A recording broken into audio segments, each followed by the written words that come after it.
Good afternoon, my name's Roland Rogers. I am one of the co-chairs of the Institute's Ocean Governance SIG, and it gives me great pleasure to welcome you to this lunchtime lecture, which has been sponsored by the IMarEST. The lecture is going to be about developments in ocean governance, and it's going to be given by a great friend of mine, Dr. Lowri Griffiths, who's the head of the Marine Policy Unit. I've known Lowri now for over 10 years.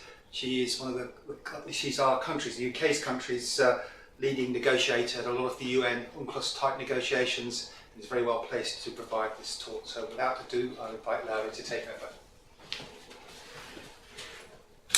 Thank you, Roland, and first of all, thank you to the Institute for the invitation to speak to you today, particularly on International Women's Day. I am also advised that there may be a parade passing the building in London, so if you hear some music in the background, that's what it is. So I was asked to speak about developments in international ocean governance. So I'm going to take you through two of the key things that are happening at the UN level. The first is the BBNJ process, and then I'll turn to consider the International Seabed Authority and the development of the deep sea mining regulations. And I will be upfront that the perspective I will present is a UK perspective, so there may be colleagues across the world that have a different view on some of the elements here.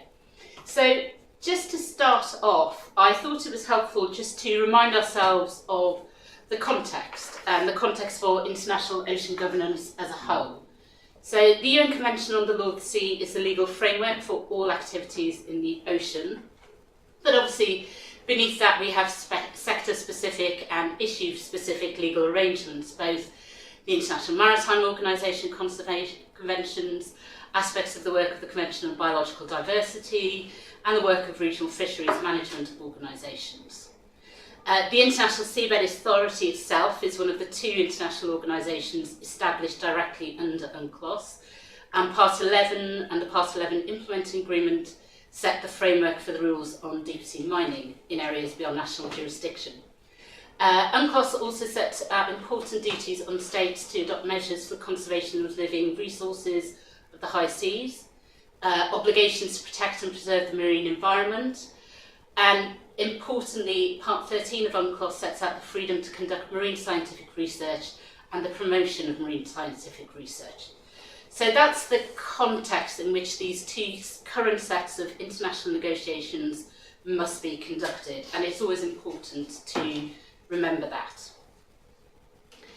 So turning to BBNJ, so the full name is the Negotiations for a New Implementing Agreement under the UN Convention on the Law of the Sea on the Conservation and Sustainable Use of Marine Biodiversity of Areas Beyond National Jurisdiction. For the sake of everyone's sanity, it's known as the BBNJ process. Although I do wonder whether the UN might not think of a kind of boat-face style naming competition once we get closer to the final agreement. So discussions on this topic have been ongoing since approximately 2004, when the UN Ad Hoc Working Group was established.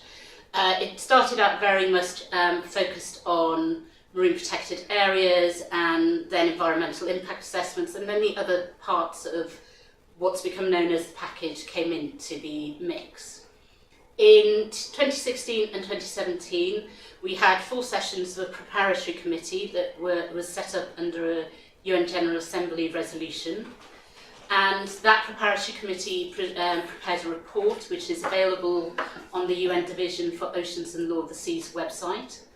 And in light of that report, the UN General Assembly went on to establish an intergovernmental conference to negotiate the text of a new agreement. And the first substantive session of that conference took place in August-September of last year, and the next substantive session will be at the end of March and beginning of April of this year. So just to give the UK's position, we are committed to the development of the BBNJ agreement. It's set out in our 25-year environment plan. What we want is an agreement to deliver a step change in the conservation of the high seas. And we are also committed as the UK to concluding the new agreement in 2020, which is the timetable set under the current UN General Assembly resolution. Now, it is also important to note that the UK has many interests in the ocean. We fish, fish, we have a large shipping fleet, we are involved in exploration for deep sea mining, and we don't see a conflict between these and pursuing greater conservation of the high seas. For us, the wording of SDG Sustainable Development Goal 14 is very important. It's about conservation and sustainable use. So it's about looking at both of those things together. Although I have to say, personally, I sometimes worry about language like balance. Sometimes balance is inappropriate. So to move on to the content of the BBNJ discussion. So there is this thing known as the package, and this is what came together in order to allow us to move to a PrepCom stage in 2015. And the package covers these 4 areas: marine genetic resources, including questions on the sharing of benefits; area-based management tools, including marine protected areas; environmental impact assessments, including, in our view, cumulative effects and strategic environmental assessments; and capacity building and the transfer of marine technology. And it has been very important in order to keep the negotiations going that that package remain as a package, and it's been very important that not one part isn't seen to advance to the detriment of any of the other parts. They very much are going ahead together. Another really important concept that was included both in the resolution for the PrepCom and the resolution for the Intergovernmental Conference is this idea of not undermining. And what the resolutions say is that the process and its result should not undermine existing relevant legal instruments and frameworks and relevant global, regional and sectoral bodies. Now, how that concept actually works through in the negotiations is still a bit of a development. It was included, I think it's fair to say, to reassure in particular large fishing nations that this new agreement wouldn't suddenly come in and take over the work of the regional fisheries management organisations. There are other concerns when we get to environmental impact assessments about what happens to existing processes and procedures. But it is a bit of a tension, because if we want to have a step change to the conservation of the high seas, yet we don't want to undermine the existing bodies, and certainly as the UK we don't want to undermine bodies such as the IMO and the RFMOs, how do you find and navigate your way through that? And I think it's very much about an enhanced form of cooperation and coordination, but how you write that down, how you mandate bodies to work together, is quite tricky in a legal sense. So to move on to the first of these 4 elements, area-based management tools, including marine protected areas. So area-based management tools can be a number of things. They mean different things to different people. But certainly from a UK perspective, the focus really should be on marine protected areas. So at the moment, ability to designate high seas marine protected areas is limited both geographically, so for example OSPA in the North Atlantic, and in terms of their binding effect. So OSPA can and does declare marine protected areas, but those are only binding on the parties to the OSPA Convention. So we see that the key benefit of a new implementing agreement would be the possibility of having high seas MPAs in areas that are not currently covered by the existing regional frameworks. And a particularly important region to the Foreign Office and to myself is the Sargasso Sea. Obviously it's close to one of our overseas territories, but it is a particularly unique marine habitat. From our view, however, we shouldn't be thinking about this new implementing agreement body, whether it's a conference of parties, a meeting of parties, however it forms itself from a structural point of view, actually trying to establish other types of area-based management tools. We can't see this being a means of establishing particularly sensitive sea areas or any of those tools that other organisations use. However, those existing tools could either serve as the inspiration for a larger marine protected area adopted under this new agreement. So, for example, the International Seabed Authority is looking at developing a system of regional environmental management programmes, and within that having areas of particular environmental interest that are set aside areas where there will be no mining. Those are potentially areas that a new implementing agreement might want to look at and say, actually, you're doing that, but it mostly deals with the seafloor. There are other human pressures on these sensitive habitats. Why don't we establish a marine protected area and look to the other organisations to see what they can do there? The flip side of that is that the existing ABMTs could be the means by which the existing organisations contribute to meeting the conservation objectives of new MPAs. So if a new implementing agreement body would say, well, we think there should be a marine protected area in the Sargasso Sea, then we could look to the regional fisheries management organisations, NAFO and ICAT, to the IMO, and go, okay, you have this toolkit of things that you, of ABMTs that you can put in place. What is appropriate to manage the pressures that impact on the Sargasso Sea region? So, similarly to how the OSPAR model works, we see this global body designating or agreeing an MPA that has clear conservation objectives, including threat indications, and then where you have sectoral bodies responsible for activities in that region, they would then take action to regulate activities that are detrimental to those conservation objectives. The addition here is that flag states who are parties to the new agreement will also have an obligation to ensure their vessels' activities don't undermine the conservation objectives.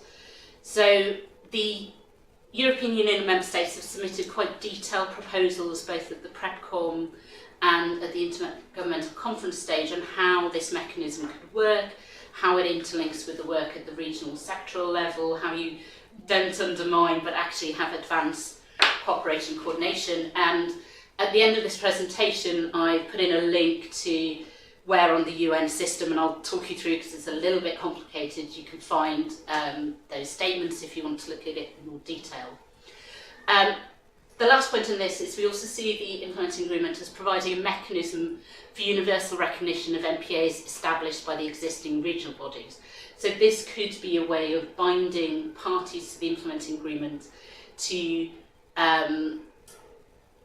abiding by the marine protected areas that have been set up by organisations such as OSPAR. So moving on to environmental impact assessments, I think the first thing that's always important to remember is the obligation to carry out environmental impact assessment is already in UNCLOS, in Article 206. So it's an obligation to carry out an EIA of all activities that may cause substantial pollution of or significant and harmful changes to the marine environment. And the implementing agreement will not change that fundamental obligation.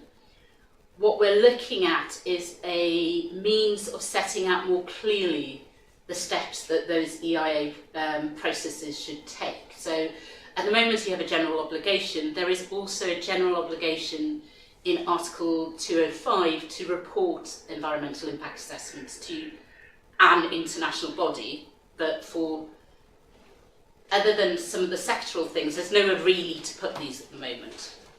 So our view is that the implementing agreement should ensure that these environmental impact assessments are actually conducted and that they take into account cumulative impacts as well as individual impacts. That may not be the easiest thing to do in ABNJ, but is certainly the way the UK, the EU member states see environmental impact assessments as being conducted. And we don't think this is anything novel. It should require that harmful effects are identified and taken into account in decision-making processes.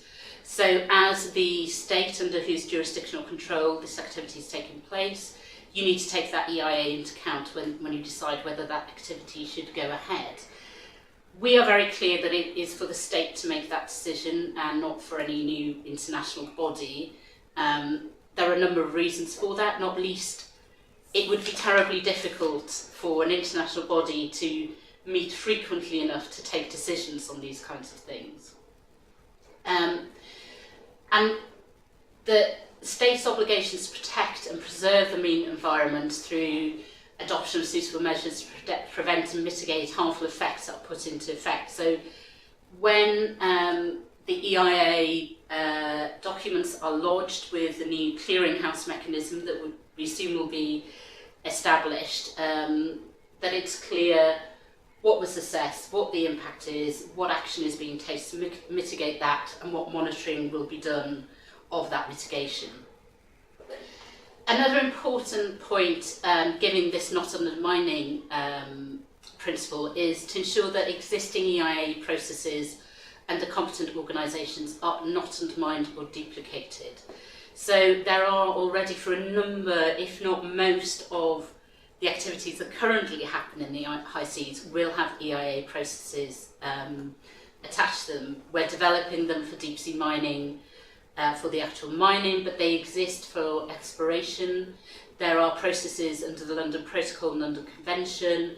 So this is not about duplicating what already exists.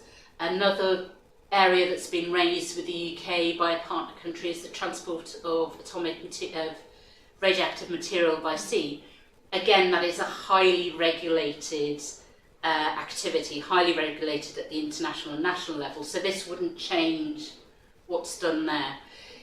It's very much catching things that don't have existing processes. So an example might be marine scientific research. Now, 99.99% of the time that won't need an EIA, but there are certain techniques that might require an EIA. I know for the UK research fleet that is done, but that is very much a UK process that doesn't really go anywhere externally to the UK. So in the future we would expect to see those environmental impact assessments lodged at the international level.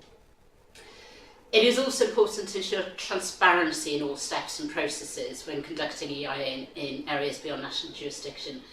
It is, in our view, the view of the EU and Member States, a key part of the EIA process to allow public scrutiny and public comment, and that we apply a science-based approach to the establishment of objectives and criteria for conducting EIAs. So, in my view, there's no way this new implementing agreement is going to set down every criterion you might consider to judge whether an activity meets the threshold for requiring a full EIA, or every detailed step of an EIA process. It needs to set a very clear framework with the fundamental parts, so scoping, screening, transparency, but then a scientific committee or a technical committee under the new body could be charged with producing more detailed guidelines on how those steps are implemented. The other benefit of not writing all the technical details into a treaty is it's very difficult to change treaties. Guidelines can be adapted as we learn more, as the science and the technology develops. So, marine genetic resources, which is the, some would say the more contentious part of the package. A bit of background to its inclusion. I think it's fair to say that this came from a presumption that developed countries are making huge profits developed from products that have been developed from marine genetic resources sourced from areas beyond national jurisdiction. There was a UN university paper that came out in about 2005-2006 that suggested this was a multi-million/billion pound industry. From a UK perspective, that's certainly not our understanding of the situation as it is today. What we know about marine scientific research in areas beyond national jurisdiction is that it is incredibly expensive to carry out at the moment. Developments in autonomy are helping with the costs, but you're still talking about large, expensive research vessels going out for long cruises, and pharmaceutical companies do not spend the kind of money you need to spend to have those cruises on that off chance they might find something that proves to be of interest 20 years down the line. We've also talked to the contractors under the International Seabed Authority regime who are going out and doing their environmental baseline, and as far as we understand, they haven't been approached by pharma companies for details of the critters they found either. We do know, however, that there is a lot of focus on things that are found within national jurisdiction, because it's much cheaper to go to an interesting vent system in your national jurisdiction than it is, or in somebody else's national jurisdiction, than it is to go out to the mid-Atlantic. An important point to principle is that the UK, the EU member states, and most of developed countries don't consider that marine genetic resources are the common heritage of mankind, unlike the mineral resources of the deep sea. However, the G77 do very much stick to this position that they are the common heritage of mankind. And the importance there is that that would require monetary benefits to flow from their utilisation. Our view is that actually we don't need to get into this argument. If we want to resolve the situation and actually get a package of benefit sharing that works, then we can kind of sidestep the question of the legal status of these things. And that's very much been the approach of the EU member states, trying to avoid just getting stuck in that debate. So we do think that although we don't support the idea of a kind of monetary benefit sharing regime of the kind that you get under the Nagoya Protocol of the Convention on Biological Diversity, we do think that you could get a really good non-monetary or non-financial benefit sharing regime. And that would be very focused on providing information on where cruises are going, notifying of the collection of MGRs from BBNJ, making access to the basic digital information about those MGRs openly available, facilitating or making open access to samples of MGRs easier. And this would, that coupled with an effective capacity building system would improve the transparency, availability and use of information on genetic resources collected in ABNJ. So we're really concerned to ensure an outcome that supports marine science rather than impedes it. So the final part of the package, but not the final in terms of importance, is capacity building and technology transfer. And this is very much, from our perspective, founded in putting into operation the provisions that are already in Part 14, a bit in Part 13 of UNCLOS about capacity building and technology transfer. So it's from our perspective about promoting cooperation in capacity building, transfer of marine technology to assist states, in particularly developing states which may need and request this, to deliver the objectives of the implementing agreement. So to enable them to deliver the objectives of the conservation and sustainable use of marine biodiversity of ABNJ as a whole, but with specific focus on the other parts of the treaty. So enabling states to carry out environmental impact assessments, enabling them to make use of marine genetic resources. The language in that first bullet point, assist states which may need to request it, is lifted from UNCLOS, which does not itself limit capacity building and technology transfer to what classically defined developing states, because there is a recognition that some developed states have less capacity in doing this stuff than others do. A colleague of mine frequently will say, well, Malta doesn't have the same capacity as the UK does to go out and do marine scientific research. And that's quite an important point for the EU member states. In terms of transfer of marine technology, we're looking at a means of doing this better on a voluntary basis, on mutually agreed terms, and in accordance with the IOC criteria and guidelines to, again, achieve the objectives and requirements of the implementing agreement. And we're trying to look at new ways of making the system better. We know a lot of this happens. There is a lot of capacity building that happens. There is some technology transfer that happens. But how to make that system better, how to have a one clearinghouse, and I know the IOC is also looking at this, that serves as a central portal where states can go and see what training opportunities are available around the world and how to apply for those easily. Also, in the UK, we've kind of played around with the idea of, in line with the UK's pool of marine technology, would that be a way of delivering marine technology, having a kind of global pool that you can borrow from to do things nationally. So it is about enhancing that transparency, as the third bullet point says, because at the moment it's all a little bit bitty. As the UK, we have no real grasp on how much we spend doing this or who's doing what, so having that central place. Funding is obviously key, particularly developing states, understandably, are saying to us, that's all very nice words, but where is the money going to come from? Are we actually going to see this? One of the interesting things with funding is there are existing funding mechanisms that might be able to take part of this. The Global Environmental Facility is one of those. But we can't really say which one might work until we have a much clearer sense of actually the scope of this part of the agreement, because all funding mechanisms, whether they be those big international ones, have specific criteria that you have to meet in order to get those funds. So we need to get a better sense of the shape of this part and then start looking at, well, where are the funding gaps going to be? Certainly from a UK perspective, we are very keen that we make sure that this is open to new and novel financing mechanisms as well.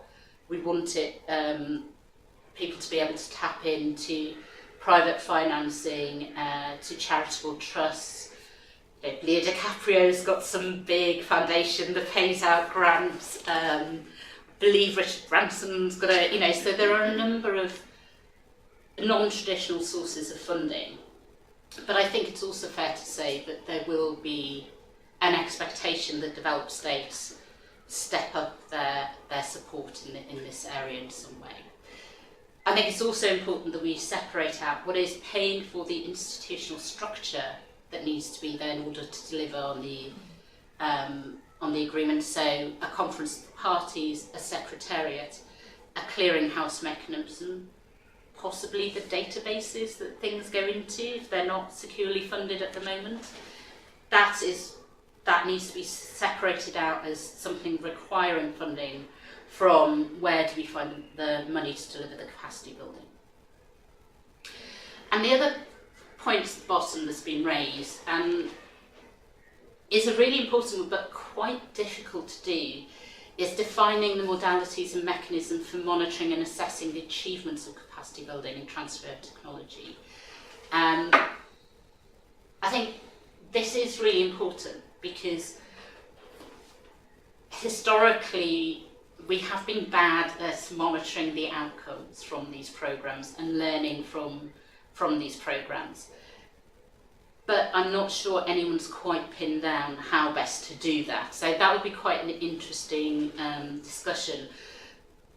The International Seabed Authority is going through a process of reviewing its capacity building work. So that may help to feed into this. But if anyone has bright ideas of that or has been involved in doing this, or the sort of assessment of achievements of these kind of programs, we'd be really interested to hear from you.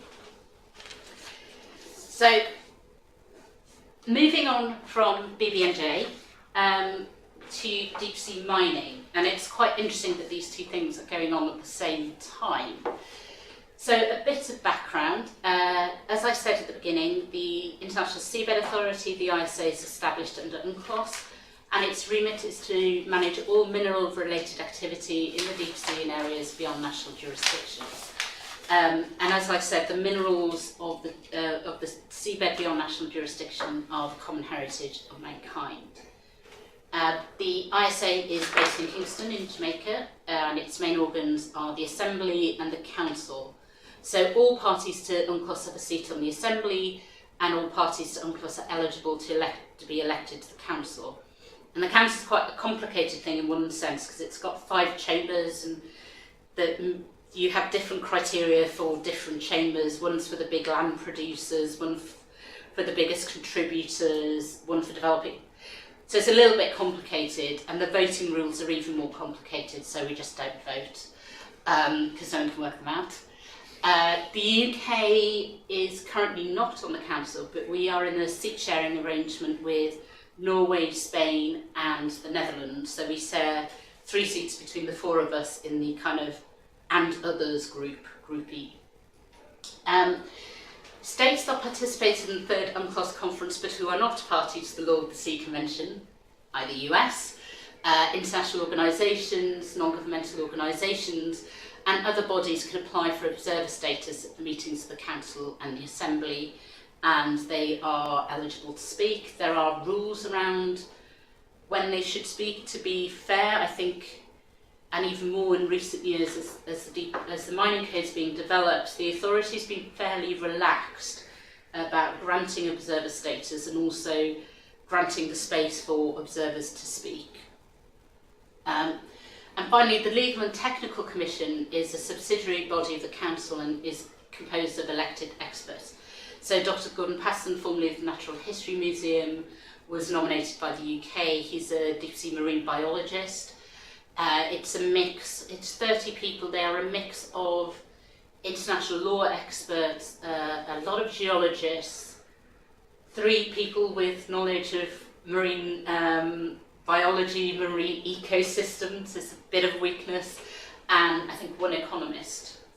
It can be difficult to get the right composition on the LTC because you also have to have geographical representation. But it basically does the detailed work. It reviews plans of work for contractors, it is responsible for producing first drafts of regulations, which it then presents to Council with its recommendations. So, till now, only exploration and not exploitation contracts have been issued by the ISA, and the first was issued in 2001. And the ISA has exploration regulations that cover all 3 of the mineral resources that are potentially up for exploitation, and these are polymetallic nodules, polymetallic sulfides, and ferromanganese crusts. To date, the ISA has issued 29 exploration contracts to entities from 20 countries, both developed and developing countries. And these are a mix of state-owned enterprises, direct sort of government agencies, so IFREMER in France holds some exploration contracts, BGR in Germany holds some exploration contracts, but you also, in more recent years, have seen more commercial organisations who have a state sponsor applying for exploration contracts. So the UK has sponsored 2 exploration contracts for polymetallic nodules in the Clarion-Clipperton zone in the Pacific, and these are held by UK Seabed Resources Limited, which is a UK-based subsidiary of Lockheed Martin.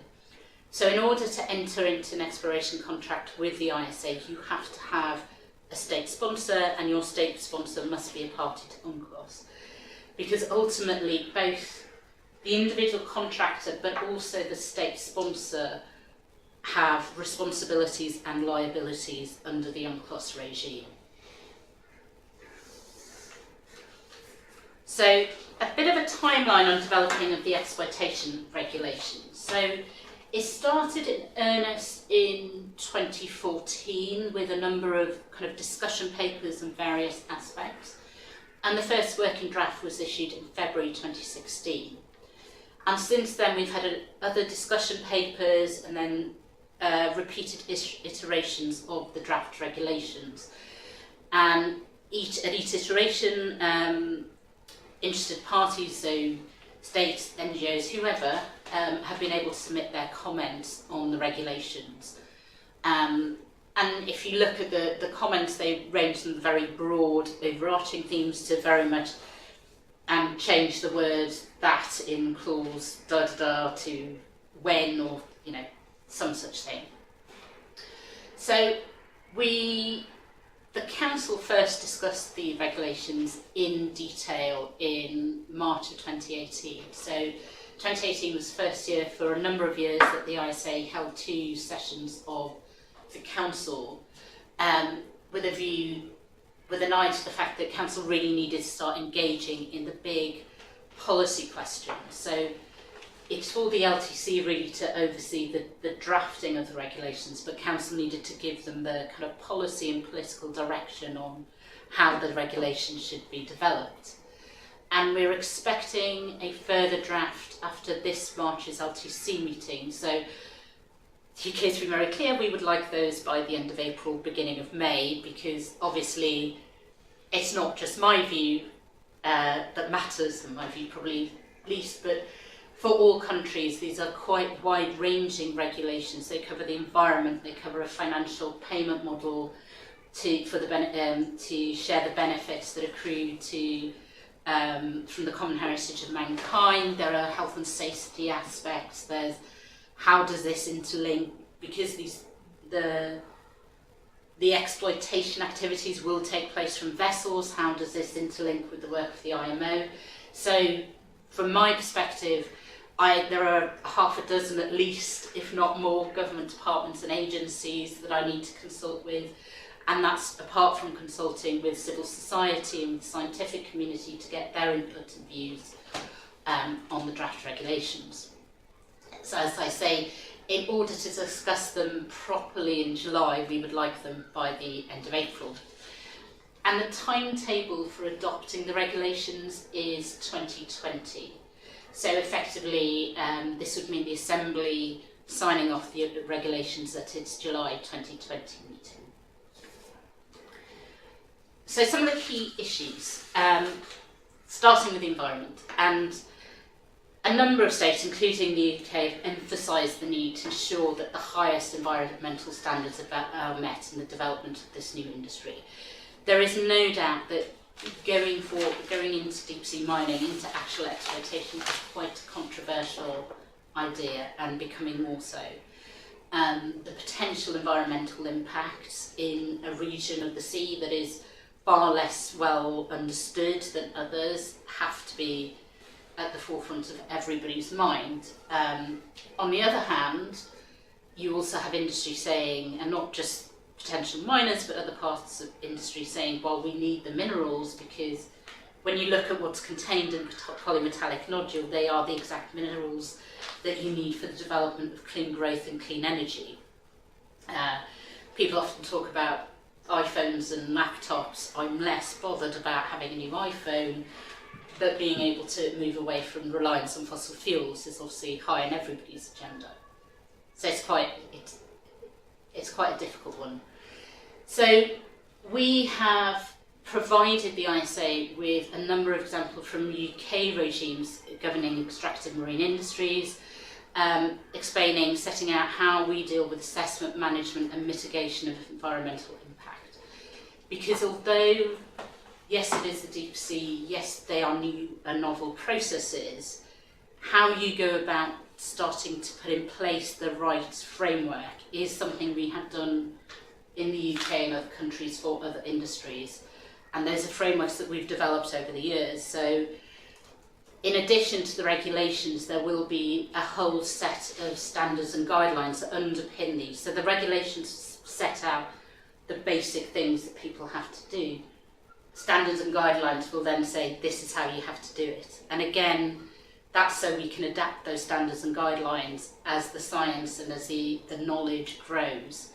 But we're working with South Africa and the ISA on a workshop in Pretoria that will take place in mid-May to start the process of developing those standards and guidelines. And what we're looking to do there is to bring together some existing regulators, including from South Africa, but we're hoping colleagues from Norway, Canada, Chile, Australia, who have experience of managing marine industry, extractive industry, and terrestrial mining, to kind of pool the knowledge of, well, how do you do this? How do you start setting thresholds for impacts? But for us, the precautionary principle must be at the heart of this process, and I will be clear that for the UK it is the precautionary principle and not the precautionary approach.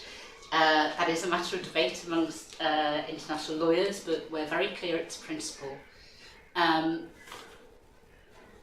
critical component in terms of the environmental aspects is ensuring that the baseline environmental data is collected, analysed and made publicly available. So you can have the best environmental framework in regulations, but if you haven't got the data, if you haven't got even any of the data, and that's not available for people to publicly scrutinise your EIAs, they're no real worth in the real world. So the ISA is developing a database into which all contractors must submit all of their data, and that all of that environmental data will then be publicly accessible. They're also making sure that it can connect up with the other big databases around the world, so things like OBIS. Another key part of this whole environmental framework are the regional environmental management plans, which for us are essential and not optional and must be in place for all of the areas where mining might happen before any exploitation activity occurs. And that's very much learning from the UK experience, but also experience in other countries of managing activities where you have multiple actors in one region. So in the Clarion-Clipperton zone, you could have a number of mining contractors, and understanding how that impacts the region as a whole is really important. But also our experience from working with extractive industries in the UK is actually it is a benefit to the industries if we have that regional structure around it, because they have something within which to centre their own environmental plans. They have a better understanding of what the overall goal and overall objectives are, and it means they are made, forced, I was going to use the word forced, to share environmental data. So they're not all trying to do it all on their own to slightly different standards. At the moment there is one regional environmental management plan in place for the Clarion-Clipperton zone, but that is due for review this year. And plans being worked on for the Mid-Atlantic Ridge and for areas of the Pacific as well. Another issue that we've asked for further consideration to be given to is some of the definitions in draft regulations. So there's an awful lot of reference to serious harm as the threshold, but we need to dig into, well, what does that actually mean and how are we going to define serious harm? And there will come a point where the council, as the kind of political executive body, needs to make that decision. We can ask the scientists forever and a day to give us the answer, but actually scientists can provide the information. At some point the policymakers have to kind of gird up their loins and take a decision based on the information given to them. It's a very good way of deflecting decision making. Another definition that's included a lot is good industry practice, which is kind of interesting in the context of a new industry where, well, there is no industry practice. What we've said about this is there is another definition in a term in the regulations, which is best environmental practice. Now, we do think good industry practice and best environmental practice should have two different definitions. But as a kind of double lock, we think best environmental practice should form part of good industry practice. So you define it, but you also embed it in good industry practice. There are also discussions around good industry practice and then what that means from a technological standpoint. And again, this is very difficult because until we've got further in signing the standards for on the environmental side, the contractors are basically saying is, well, you tell us what you want us not to do or avoid doing or measure, and we'll go away and design the thing that does what you want us to do. So there's a bit of toing and froing, but I think they probably are right that we need to give much clearer guidance early to the contractors of what we're expecting from them on the technology side. But certainly technological developments and the developments of remote monitoring and sensoring are going to be key to this industry, because it happens way out in the middle of the Pacific, for example. Very hard to have an inspector on a mining vessel in the middle of the Pacific for the entire life of that mine that might be 30 years. Very hard to have somebody on there for more than, a month at a time. And there are also risks in having physical inspectors and boards. installations. So we're looking at how technology, remote sensoring and that kind of technology is developing so we can have live streaming of what's going on, both to the International Seabed Authority as a means of monitoring, but also certainly for the UK to the sponsoring state. And the other big thing for the UK in all of this is consultation and transparency. So at the various points, as the regulation sets out a process, there's a process for applying for your mining licence that involves putting in environmental impact assessment, an environmental impact statement, an environmental monitoring and management plan, a health and safety plan, all of those things you would expect to see in an extractive industry. All of that needs to be open and subject to scrutiny unless it can be demonstrated according to very clearly defined rules that particular information is actually proprietary information and would undermine the commercial viability of the contractor, would spread their proprietary information to the rest of the world. But we are very much of the view that the default for all of the information for the exploitation contracts is that it should be public information. And this goes on through, so there will be an evaluation process, a 5-year review, and at all stages we are very clear that this needs to be open and transparent with the opportunity for civil society to comment.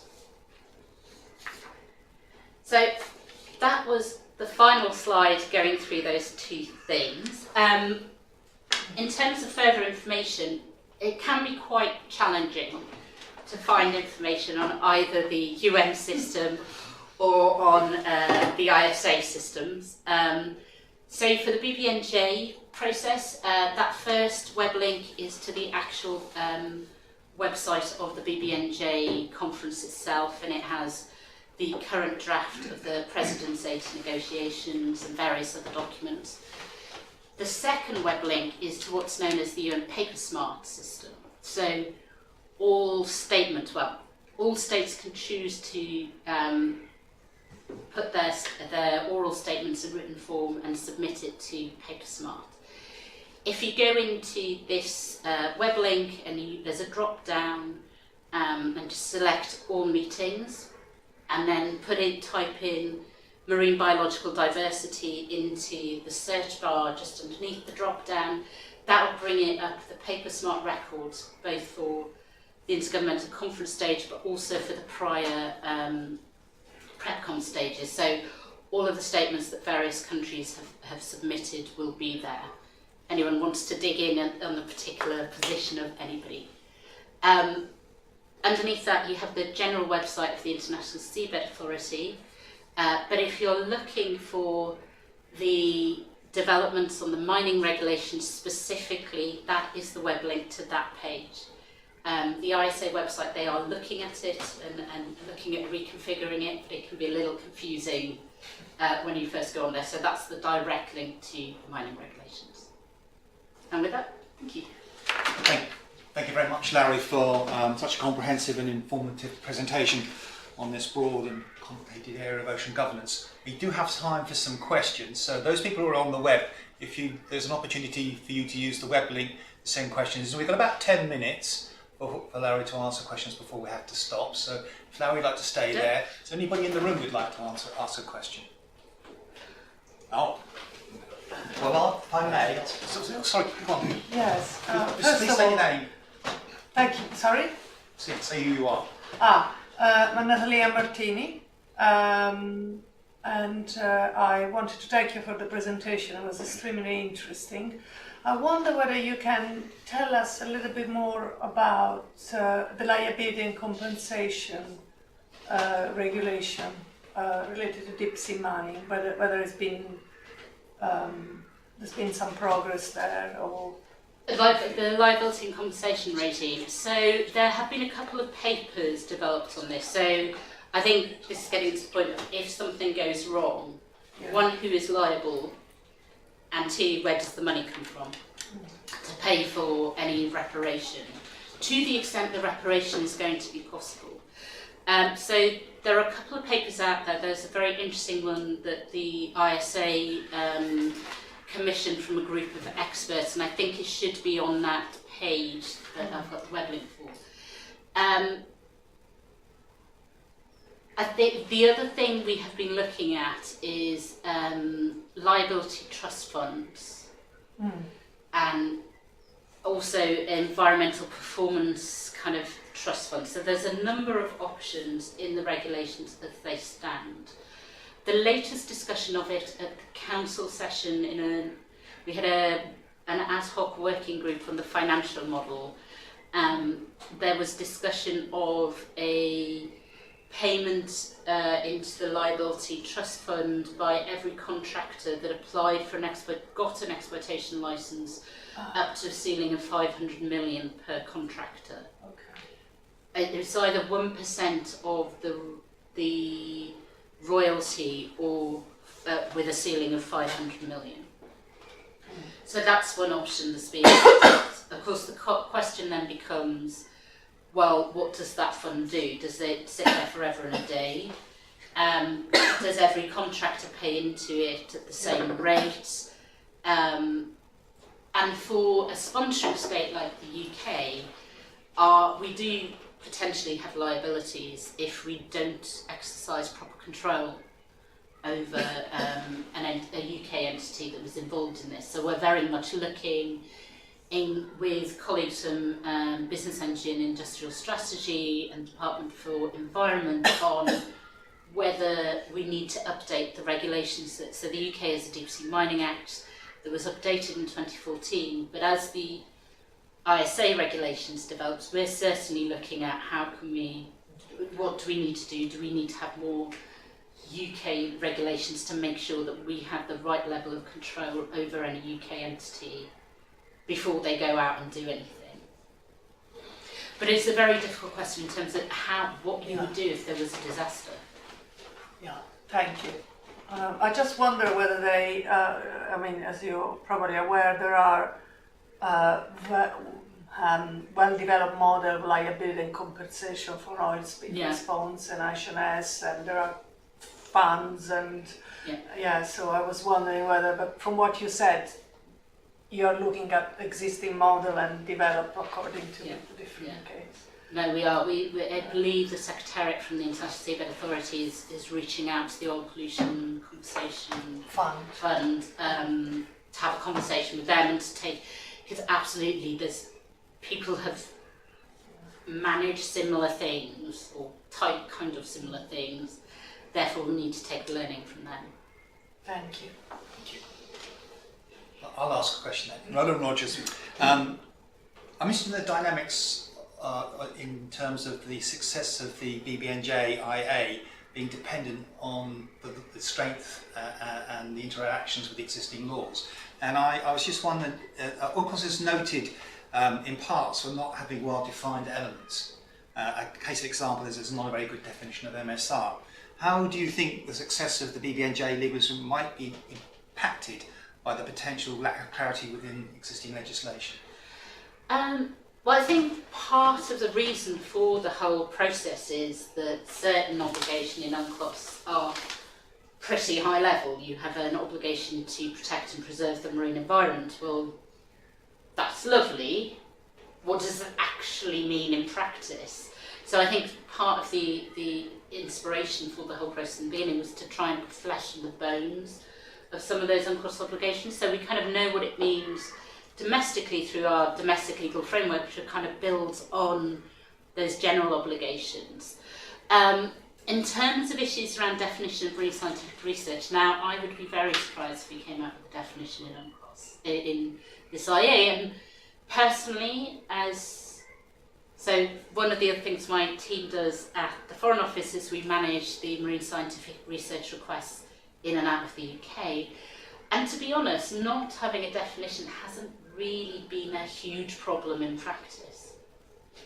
Now, one of the questions that keeps coming up on the collection of MGR point is if there is an obligation to notify that you have collected MGR, so somebody sends a report to a clearinghouse mechanism. Now, whose obligation is that? Does it lie on the flag state of the research vessel? Does it lie on the state of the lead scientist? Now, from a UK perspective, we would say it's the flag state of the research vessel, because that's our view for the marine scientific research provisions as a whole. But Roland, as you know, there are other countries in the world that take a different view.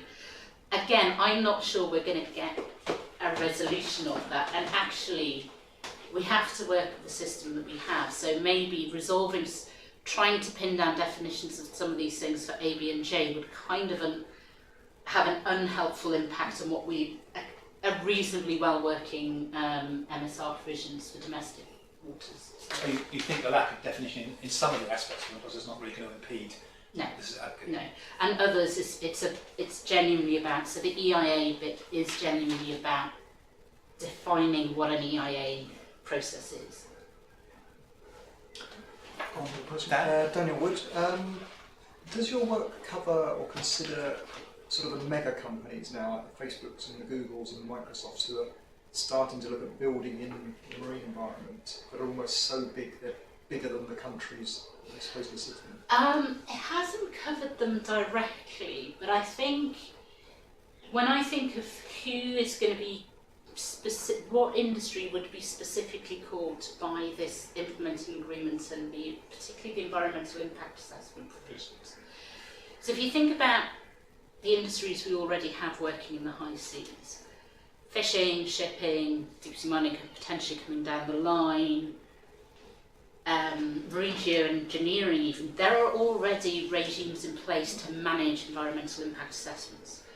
So I think that's where we would see the EIA biting. The question with the big multinationals, and it's a question that spans all aspects of governance, not just the seas, is well, who pins them down? Which state has the obligation to make sure that they have done the thing that they said they should do? I think what I would say, however, is the Facebooks and the Microsofts and they rely very much on social buy-in for their products. And when I first started doing this job, it was very hard to get a lot of interest at senior levels for ocean issues.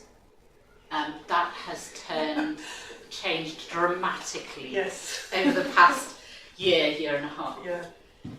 And I think one of the things that we might see help us with those big multinationals who rely on kind of social engagement is it would be socially unacceptable, certainly amongst the younger. I get a real feeling from amongst the younger demographic who are very vocal on these issues for them not to do.